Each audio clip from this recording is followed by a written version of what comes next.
Hello aspirant, welcome to my channel. हम लोग आज दृष्टि आईएएस की तारकस जो आई है अभी न्यूली ईयरली कंपाइलेशन, उसको हम शुरू कर रहे हैं। इसमें फर्स्ट पार्ट है पॉलिटी एंड गवर्नेंस का, तो टॉपिक बाय टॉपिक हम लोग पढ़ेंगे। सबसे पहला टॉपिक है ट्रिब्यूनल्स का। Tribunals, as we know, tribunals is a quasi judicial institutions जो हमारे इंडिया में आया आफ्टर 42nd अमेंडमेंट एक्ट 1976। तो रिसेंटली क्या हुआ है, Supreme Court in the case of Union of India and ORS versus air commodore NK Sharma case clarify कर दिया है कि ट्रिब्यूनल्स जो फंक्शन करते हैं under under strict parameters of their governing legislation, वो can not direct the government to make policy. That means कि वो अब गवर्नमेंट को डायरेक्ट नहीं कर सकते हैं, गवर्नमेंट को सलाह नहीं दे, एडवाइस नहीं दे सकते हैं कि आप पॉलिसी फॉर्मुलेट करिए। Tribunals including the armed forces tribunals do not, that means supreme court ने कहा कि आर्म्ड फोर्सेस ट्रिब्यूनल्स भी जो हैं उनके पास भी अथॉरिटी नहीं है कि वो गवर्नमेंट को बताएं कि आप कोई भी पॉलिसी फॉर्मुलेट करिए। सुप्रीम कोर्ट ने ये भी कहा कि role of making policy is not within the domain of judiciary including quasi judicial bodies like the AFT. हमने अभी अब बताया ये आपको कि ट्रिब्यूनल्स क्या होती हैं, क्वाजी जुडिशियल बॉडीज होती हैं। फिर सुप्रीम कोर्ट ने कहा कि even though the AFT is vested with powers akin to a civil court, जैसा कि हम लोग जानते हैं कि आर्म्ड फोर्सेस ट्रिब्यूनल्स को सिविल कोर्ट की पावर मिली हुई है, but it lacks the authority of the supreme court और हाई कोर्ट। लेकिन इसके पास कोई सुप्रीम कोर्ट या हाई कोर्ट की अथॉरिटी नहीं है। Additionally the high court exercising powers under article 226, हम लोगों ने पढ़ा है कि हाई कोर्ट के पास आर्टिकल 226 का पावर होता है, अंडर पावर आती है, एंड सुप्रीम कोर्ट के पास अंडर आर्टिकल 32 पावर आती है। तो सुप्रीम कोर्ट ने कहा कि even high court exercising powers under Article 226 of the Constitution cannot direct the government or its departments to create particular policies. अब हम लोग देखते हैं ट्रिब्यूनल क्या होता है। Tribunal is a quasi judicial institution that is set up to deal with problems such as resolving administrative और tax related disputes. It performs a number of functions. क्या क्या होते हैं वो नंबर ऑफ फंक्शंस, जैसे एडजुकेटिंग डिस्प्यूट्स को solve करना, determining rights between contesting parties, अगर कोई कंटेस्टिंग पार्टीज है तो उसके डिस्प्यूट्स को सॉल्व करना, एडमिनिस्ट्रेशन डिसीजन को बनाना और उस एडमिनिस्ट्रेशन डिसीजन को रिव्यू करना। ये होती है ट्रिब्यूनल्स की पावर्स। तो बेसिकली अगर हम कंक्लूड करें एक दो लाइनों में, तो सुप्रीम कोर्ट ने इस केस में कहा कि ट्रिब्यूनल्स के पास अथॉरिटी नहीं है कि वो गवर्नमेंट को डायरेक्ट करेगी कि आप पॉलिसी फॉर्मुलेट करिए। ओके, तो now we will go on the second topic, जो कि बहुत ही रिसेंट में बहुत न्यूज में रहा है। ये parliament passes bills to replace British era criminal laws. That means कि ब्रिटिश, हम लोग जानते हैं कि ब्रिटिश एरा से क्रिमिनल लॉज चलते आ रहे हैं, उसको रिपील किया गया है, उसको रिप्लेस किया गया है और उसके स्थान पर नया बिल पास किया गया है। वो क्या है, पहले जैसे सीपी ये अपना आईपीसी था, आईपीसी इंडियन पीनल कोड 1860 में आया था, इसको चेंज करके अब भारतीय न्याय संहिता 2023 ये नया बिल है इसके नाम पर। दूसरा है सीआरपीसी जो 1973 में आया था, इसको चेंज करके हमने न्यू नाम दिया है भारतीय नागरिक सुरक्षा संहिता। एंड तीसरा आया है भारतीय साक्ष्य बिल 2023। तो now we will go one by one. सबसे पहले हम लोग देखेंगे कि भारतीय न्याय संहिता के मेजर प्रोविजंस क्या हैं। Bharatiya Nyaya Sanhita replaces the Indian Penal Code 1860 and introduces significant alternation including. सबसे पहला क्या अल्टरनेशन है, रिलेशन। पहले तो हम ये समझते हैं कि आईपीसी था क्या actually. IPC was definition of crime and about punishment given. तो आईपीसी में क्राइम्स की डेफिनेशन और पनिशमेंट, एक क्राइम को रिलेट करके क्या पनिशमेंट हो सकती है वो दिया गया था। सीआरपीसी क्या था? सीआरपीसी उस क्राइम के दौरान जो प्रोसीजरल लॉज होते थे, जो that is procedural law that provides detailed procedure for punishment, तो वो डिफाइन किया जाता था सीआरपीसी के अंडर। तो अब हम देखते हैं कि आईपीसी में क्या क्या चेंजेस हुए हैं। तो आईपीसी में सबसे पहला अल्टरेशन जो हुआ है वो retention and incorporation of offences हुआ है। दैट मीन्स कि कुछ ऑफेंसेस ऐड हुए हैं, जैसे जैसे हम देख रहे हैं the BNS2 maintains existing IPC provisions on murder. तो ये जो पहले भी प्रोविजन थे उनको मेंटेन ही रखा गया है। कौन कौन से? मर्डर हो गया, असॉल्ट हो गया, कॉजिंग हर्ट हो गया, while incorporating new offences like organized crime, terrorism and group related grievous hurt or murder। That means कि इस बार ये जो नया बिल आया है भारतीय न्याय संहिता, इसमें ये ऐड किया गया है कौन कौन से? Organised crime, terrorism and group related grievous hurt और murder. It also add community service as a form of punishment. Guys अभी हम सिर्फ नाम पढ़ रहे हैं, आगे हम इसका एक्सप्लेनेशन भी दिया गया है कि हम ये क्या क्या होता है, जैसे ऑर्गेनाइज्ड क्राइम क्या होती है, टेररिज्म क्या होता है, कम्युनिटी सर्विसेज क्या होती है, ये हम एक एक डिटेल में पढ़ेंगे। दूसरा चेंजेस आया है मॉब लिंचिंग को लेकर के। पहले हमारे पास एक्सप्लिसिटली कोई भी प्रोविजन नहीं था related to mob lynching. Now अब हमने ऐड कर दिया है, अब इसमें दिया गया है पर्टिकुलरली। तो मॉब लिंचिंग क्या होता है? इट आइडेंटिफाइज मर्डर और severe injury by 5 or more individuals on specific grounds. और वो स्पेसिफिक ग्राउंड क्या क्या हो सकते हैं? रेस, कास्ट, रिलीजन, ये सब हो सकता है। तो मॉब लिंचिंग क्या होता है? ये मर्डर होता है या फिर और severe injury by 5 or more individuals.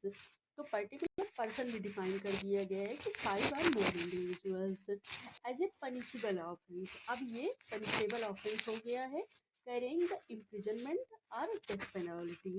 तो इसमें डेथ पेनल्टी की भी हो सकती है एंड इम्प्रिजनमेंट, लाइफ इम्प्रिजनमेंट हो सकता है। अभी आगे इसके भी पर्टिकुलर दिए गए हैं कि कितने ईयर का होता है। तीसरा चेंजेस आया है रिलेटेड टू सेडिशन।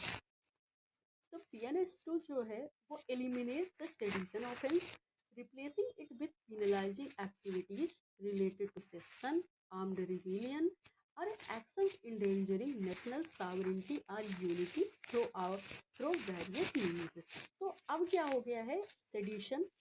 सेडिशन को एलिमिनेट कर दिया गया है और उसके स्थान पर पीनलाइजिंग एक्टिविटीज।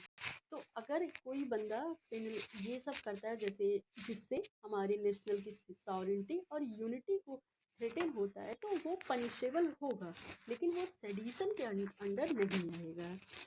अब हम दूसरा देखते हैं भारतीय नागरिक सुरक्षा संहिता के क्या क्या मेजर प्रोविजंस हुए हैं, क्या अल्टरेशन हुआ है, क्या पहले से था वो अभी भी रखा गया है।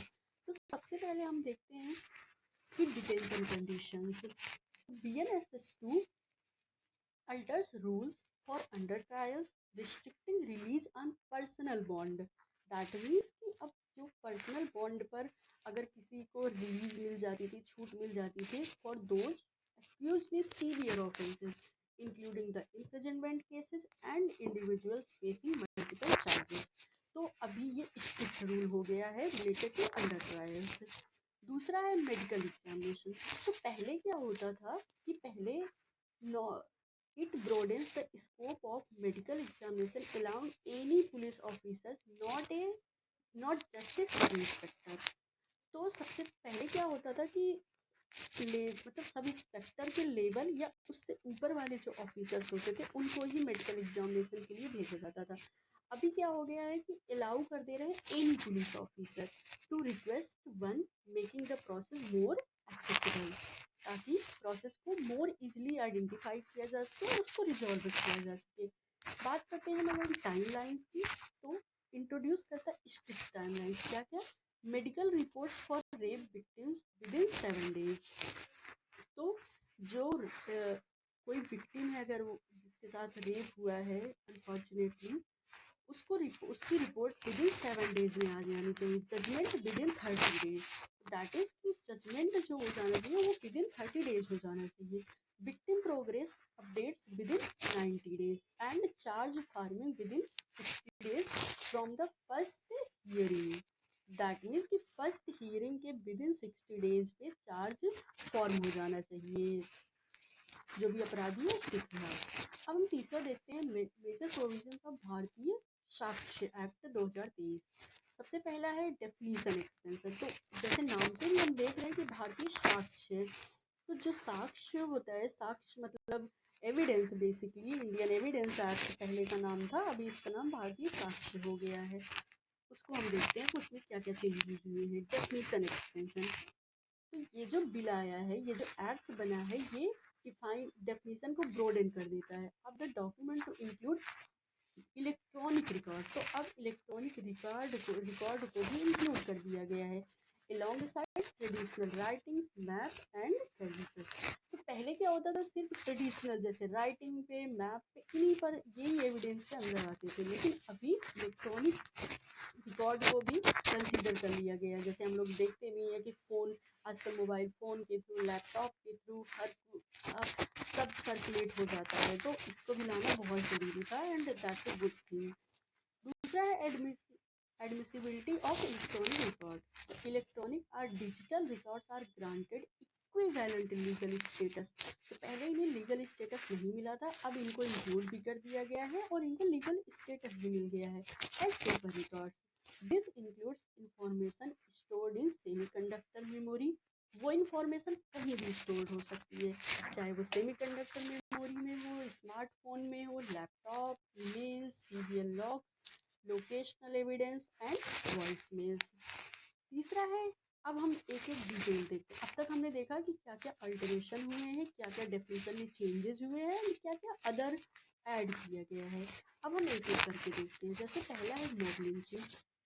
In the earlier IPC, there was no provision specifically related to mob lynching. पहले कोई भी स्पेसिफिक प्रोविजन नहीं था। Such offences were registered as murder and consequently in the NCRB data, जो नेशनल क्राइम रिपोर्ट ब्यूरो है, उसका जो data आता था, there was no specific data for mob lynching.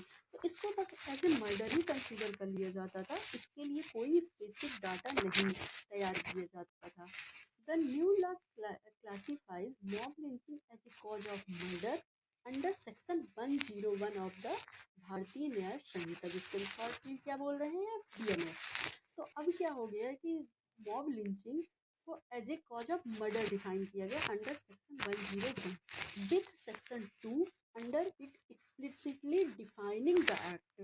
पहले हमने जैसे पढ़ा, पहले भी आगे पढ़ा कि इस पहले एक्सप्लिसिटली डिफाइन नहीं किया गया था, अभी डिफाइन कर दिया गया। एक्ट विद क्या डिफाइन किया गया, when A group of 5 or more person acting in concert commit murder on the ground of race, caste or community, sex, place of birth, language, personal belief or any other ground, each member of such group shall be punished with death or with imprisonment for life or imprisonment for a term which shall not be less than 7 years।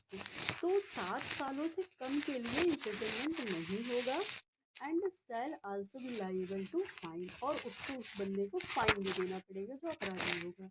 तो अभी mob lynching को define भी किया गया है under section 2 और इसके अंदर ये भी डिफाइन किया गया कि किस ग्राउंड पे ये हो सकते हैं, जो हमने देखा कि रेस, कास्ट, कम्युनिटी, और हमने ये भी देखा कि imprisonment not less than 7 years. फिर दूसरा है homosexuality as an offence. Homosexuality आज से 1 साल पहले हमेशा न्यूज में चर्चा में रहता भी है, इसको रिलेटेड क्या है सकते हैं। Section 377 of the erstwhile IPC Indian Penal Code which dealt with unnatural sexual relations, जो अननेचुरल होते हैं, and criminalizes the same regardless of consent, और जो सेक्सुअल रिलेशंस विदाउट कंसेंट होते हैं उनको क्रिमिनलाइज करता है।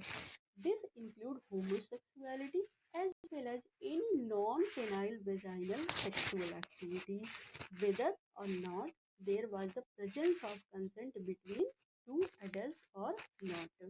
तो ये क्या इंक्लूड करता है, homosexuality as well as any non penile vaginal vaginal sexual activity, जहाँ पर दो चाहे वो एडल्ट हो या ना हो, उनकी कंसेंट है नहीं है, तो इसमें हम कंसीडर करेंगे।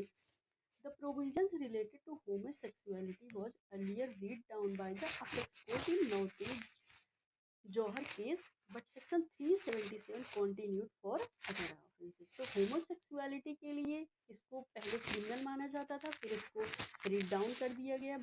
कौन सा केस? Notice Johar case. लेकिन अदर ऑफेंसेस के लिए ये कंटिन्यू चलता रहा। One thing to be noted here is that though homosexuality as an offense was read down, it could be used as a legal resource for men. ये as a legal resource भी use किया जा सकता है who were victims of sexual assault. तो इसीलिए especially when the erstwhile provision for rape under section 375 of IPC were not gender neutral and specifically criminalized. तो यहाँ पर ये फैक्ट है कि सेक्शन 375 ऑफ आरपीसी जो जेंडर न्यूट्रलिटी को नहीं डिफाइन। जेंडर न्यूट्रलिटी क्या होगा कि अगर विमेन के साथ आप रूल दे रहे हो तो आप मेंस के साथ भी तो हो सकता है सेक्सुअल असॉल्ट, वो इसमें नहीं डिफाइन किया गया है। तो सेक्शन 377 है जो है वो इसके लिए क्या हो सकता है, इसके अपोजिट में खड़ा हो सकता है। तो दैट्स वाई ये चीज़ है यहाँ पर दिया गया है कि वे are not gender neutral and specifically criminalizes only those offences committed against women by men. तो बाकी जहाँ पर अगर मेन के साथ में हो रहा है तो वो डिफाइन नहीं किया गया था। तो नाउ अब क्या हो गया है कि जो नया एक्ट आया है उसमें 377 को omitted कर दिया गया है ऑल टुगेदर। तो वही लिखा है section 377 in the BNS has been altogether omitted. Now हम तीसरा देखेंगे सेक्सुअल ऑफेंस अगेंस्ट विमेन। तो हमने ऊपर पढ़ा भी section 375 of the erstwhile IPC defined rape as, rape को कैसे डिफाइन करता है, sexual intercourse with a woman against her will, उसकी इच्छा के विरुद्ध, विदाउट हर कंसेंट, उसके कंसेंट के विरुद्ध, by coercion, misrepresentation or fraud, or at a time when she has been intoxicated or duped or is of unsound mental health। मतलब उसको किसी भी फ्रॉड के तरीके से उसको कुछ पिला करके, जैसे शराब हो गया, ड्रग्स हो गया, या फिर वो अगर वो उसका मेंटल हेल्थ सही नहीं है, and in any case if she is under 18 years of age. तो ये ऊपर वाले कोई भी कंडीशन ना फुलफिल हो या फुलफिल हो, in any case if she is under 18 year, अगर वो 18 साल की छोटी है तो अंडर में है। The definition of rape has largely remained unchanged in the new law। तो डेफिनेशन जो रेप की है वो बहुत वेल डिफाइंड अर्लियर थी, तो उसको चेंज नहीं किया गया है। But rigorous punishments has been added for offenses like gang rape and rape against minors। तो इसमें क्या हो गया कि लेकिन अभी क्या हो गया, न्यू ऑफेंसेस ऐड किए गए हैं, जैसे गैंग रेप को ऐड कर दिया गया है and rape against minors. The minimum punishment for rape has been enhanced from 7 years to 10 years। तो रेप का जो मिनिमम पनिशमेंट है वो बढ़ा दिया गया है, 7 years से 10 year कर दिया, 10 years कर दिया गया है। Why separate laws has been created against rape of minors. वो क्या क्या हम देखते हैं, तो जो माइनर्स के अगेंस्ट रेप था उसके लिए डिफरेंट लॉज तैयार किए गए हैं। क्या है वो? Under this rape of a girl under 16 year of age will be punishable with maximum life imprisonment। तो अगर कोई गर्ल है वो अंडर 16 year of age है, अगर उसके साथ रेप होता है तो मैक्सिमम पनिशमेंट लाइफ इम्प्रिजनमेंट हो सकती है। while rape of a minor under 12 years of age can be punished with death। तो अगर कोई माइनर है वो जो अंडर 12 ईयर है तो उसकी पनिशमेंट क्या होगी, डेथ होगी। फिर है importantly the death penalty can also be awarded cases of gang rape of A minor. अगर किसी भी माइनर के साथ गैंग रेप हुआ है तब भी डेथ पेनल्टी अवॉर्ड किया जाएगा, उसको दिया जाएगा। It proposes 10 year imprisonment for sexual intercourse with women on false promises of marriage। अगर किसी भी विमेन को फॉल्स प्रॉमिसेस किए गए हैं, झूठे वादे किए गए हैं कि उसके साथ मैरिज किया जाएगा, मैरिज करेंगे, अगर इसके बेसिस पर सेक्सुअल इंटरकोर्स होता है तो उसके लिए क्या पनिशमेंट है 10 ईयर्स इम्प्रिजनमेंट है। ठीक, तो यहाँ पर बहुत अच्छे से एक्सप्लेन किया गया है इस वाले लॉ में कि अगर कोई माइनर अंडर 16 है तो उसके साथ क्या पनिशमेंट होगी, अगर कोई माइनर 12 ईयर्स की है तो उसके साथ क्या पनिशमेंट है, अगर किसी माइनर के साथ गैंग रेप हुआ है तो उसके लिए, और अगर on the basis of false promises of marriage sexual intercourse हुआ है तो उसके साथ क्या, उसके लिए क्या पनिशमेंट है। Now we will see marital rape. Section 375 of erstwhile IPC explicitly exempted sexual relations made between a man and woman under martial union from the definition of rape, be it consensual or non-consensual। तो section 375 जो erstwhile IPC का था उसने explicitly exempt कर दिया था sexual relationship between married women and man, और उसके लिए चाहे वो उनका कंसेंसस हो या ना हो, लेकिन ये डेफिनेशन ऑफ रेप से उसमें नहीं डिफाइन किया गया था। Marital rape continues to be an exception even under the law. तो मार्शियल रेप को अभी भी नहीं डिफाइन किया गया है, रेप के अंदर नहीं डिफाइन किया गया है। Where section 2 to section 62 states क्या कहता है, sexual intercourse or sexual acts by a man with his own wife, the wife not being under 18 years of age. तो अगर उसकी wife under 18 year of age है, उसने 18 ईयर नहीं complete किया गया है, तो वो पढ़ते हैं wife, the wife not being under 18 years of age is not a rape. तो तीसरा हम पढ़ते हैं, अगला नेक्स्ट पढ़ते हैं टेररिज्म को related. The new law provide a definition for terrorist act as any act with the intent to threaten or like to threaten the unity, integrity, sovereignty, security। तो टेररिज्म में हम क्या न्यू लॉ प्रोवाइड किया गया है, terrorist act की definition क्या है, वो act any act with the intent to threaten, अगर वो इंटेंशन से किया गया है थ्रेटन, तो अनलाइकली टू थ्रेटन या वो करना चाह रहा है the unity, integrity, sovereignty, security और economic security of India of with intent to strike terror are likely to strike terror in the people or any section of the people in India or in any foreign country। यहाँ पर India ही नहीं है, अगर वो threaten करना चाह रहा है इन एनी फॉरेन कंट्री तो उसको भी टेररिस्ट एक्ट के अंदर डिफाइन किया गया है, वो भी टेररिस्ट एक्ट ही समझा जाएगा। फिर है damage to monetary stability of India. तो ये भी कंसीडर किया गया है कि अगर वो मॉनेटरी स्टेबिलिटी इंडिया की डैमेज कर रहा है by the way of production और स्मगलिंग और circulation of counterfeit Indian paper currency coin would also be considered terrorist act. तो अगर ये इस तरीके से भी इंडिया के मॉनेटरी स्टेबिलिटी को डैमेज करने की कोशिश कर रहा है तो ये भी टेररिस्ट एक्ट के अंदर आएगा। Acts which cause widespread loss by reason of damage or destruction of critical infrastructure। तो अगर हमारी इंडिया की क्रिटिकल इंफ्रास्ट्रक्चर को भी डिस्ट्रक्ट करने की कोई कोशिश कर रहा है तो वो भी कवर्ड किया जाएगा under this section. Now we will see organised crime related. A new criminal ने पढ़ा था अभी पीछे कि ऑर्गेनाइज्ड क्राइम को नया ऐड किया गया है, नया criminal. A new criminal section related to organized crime has been added. Organized crime has been defined for the first time in भारतीय न्याय संहिता। तो ये पहले आईपीसी में नहीं था, अभी ये नया डिफाइन किया गया है।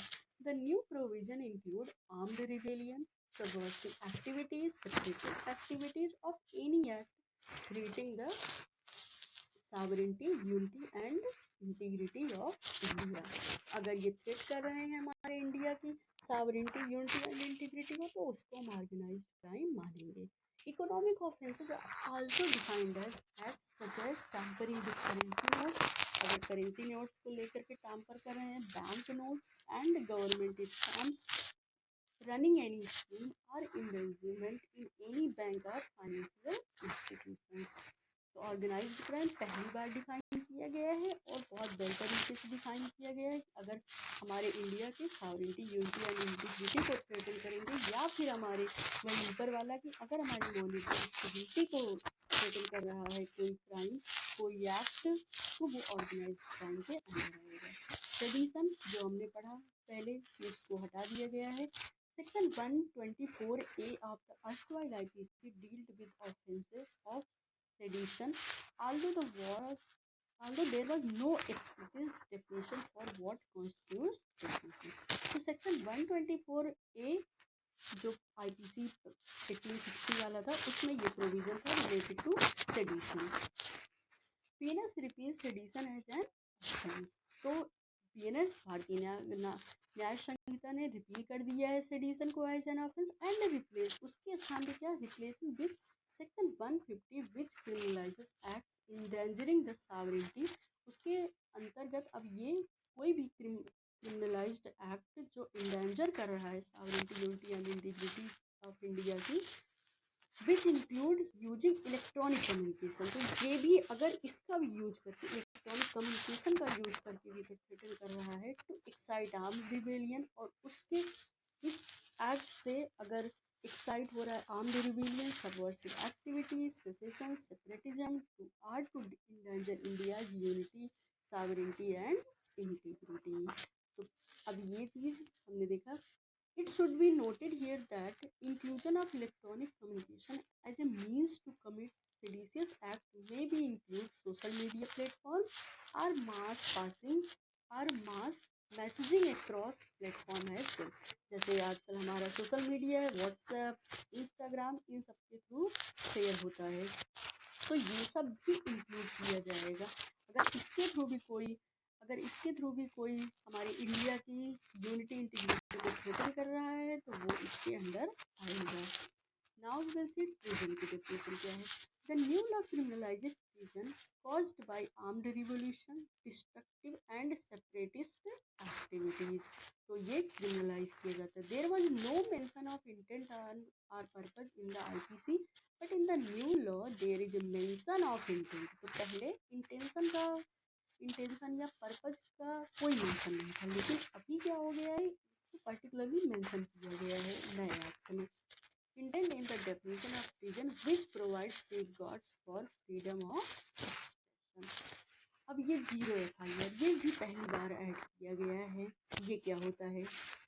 जीरो एफआईआर ये होता है कि when A police station receives a complaint, अगर कोई पुलिस स्टेशन कोई कंप्लेंट रिसीव करता है जो कि उसके जुरिस्डिक्शन, उसकी अथॉरिटी के अंदर नहीं आता है, लेकिन उसके एरिया में हुआ है, तो वो क्या करता है, फाइल करता है एंड अपने पुलिस स्टेशन में उसको रिपोर्ट दर्ज हो जाती है। लेकिन ये सिर्फ ओरली होगा, ये पर्टिकुलरली नहीं होगा। फिर उस पुलिस स्टेशन में ट्रांसफ़र किया जाता है जो उस क्राइम के अथॉरिटी में, जो उस क्राइम जिस पुलिस स्टेशन के जुरिस्डिक्शन में वो क्राइम आता है। तो हम समझेंगे, when a police station receives a complaint regarding an alleged offence that has been committed in the jurisdiction of another police station, it registers an FIR। तो ये रजिस्टर करता है FIR को एंड देन ट्रांसफर करता है to the relevant police station for further investigation. This is called zero FIR। क्यों? क्योंकि FIR तो दर्ज हुआ, लेकिन उसका कोई पर्टिकुलर उस FIR का नंबर नहीं दिया गया, उसका इन्वेस्टिगेशन उसके अपने पुलिस स्टेशन में होगा, यहाँ नहीं होगा। This is called a zero FIR. No regular FIR number is given. After receiving the zero FIR, the relevant police station registers a fresh FIR and starts the investigation. ये concept जो है, ये provision was added on the recommendation of the Justice Verma Commission। तो justice Verma commission इसको recommend किया था। The new law institutionalizes the concept of zero FIR। अब हम देखते हैं trial in absentia. While the erstwhile code of, जो पहले का CRPC था, provides for recording evidence in the absence of accused, तो वो एविडेंस को रिकॉर्ड करने की परमिशन देता था in the absence of accused, उसके एब्सेंस में। A trial in absentia is not permitted. तो लेकिन जो ट्रायल था उसके रिलेटेड, वो उसके एब्सेंट में परमिटेड नहीं था। If an accused is absconding, it is the duty of the state to locate him before the trial begins. A trial in absentia is prescribed in stringent anti-terror legislation such as such as the Unlawful Activities Act, जिसको मापा बोलते हैं, where an alternative criminal law framework applies। तो अभी क्या हो गया है, अभी आप कंडक्ट करा सकते हो ट्रायल को, लेकिन ये बहुत स्ट्रिंजेंट एंटी टेरर एक्टिविटीज़ अगर होती हैं, जैसे ये हो गया अनलॉफुल एक्टिविटीज़ एक्ट हो गया, तो उसमें उस जो क्रिमिनल है उसके अब्सेंस में भी आप अंडर ट्रायल करा सकते हो। तो ये चीज़ दिया गया है। पहले क्या होता था, सिर्फ रिकॉर्ड, कोई भी एविडेंस रिकॉर्ड कर सकते थे, लेकिन अगर उसका ट्रायल हो रहा है तो वो उसका प्रेजेंट रहना ज़रूरी होता था। तो ये है। फिर हम देखते हैं victims right to information. Victim has the right to get a copy of the FIR free of cost. तो विक्टिम को ये हक है कि वो अपनी कॉपी पाए FIR की free of cost. Informing the victim about the progress in the investigation with in 90 days. और विक्टिम को क्या इन्वेस्टिगेशन में प्रोग्रेस हो रहा है इसकी भी इंफॉर्मेशन विद इन 90 डेज मिल जानी चाहिए। Provides victims with an important right to information about the details of their case through mandatory provision of police reports, FIRs, witness statements, etc. Provision have been included to provide information to victims as well at various stages of investigation and trial। तो अभी victim इसमें क्या हो गया है कि victim को particular stages पर उसको इन्फॉर्मेशन मिलते रहना चाहिए। ये न्यू लॉ ने बेसिकली दिया है, प्रोवाइड किया है। तो गाइज आज के लिए बस इतना ही। अगर आप ये एक्चुअली मेरा पहला वीडियो था, तो प्लीज़ अगर कुछ भी मिस्टेक हो तो I am sorry for that, but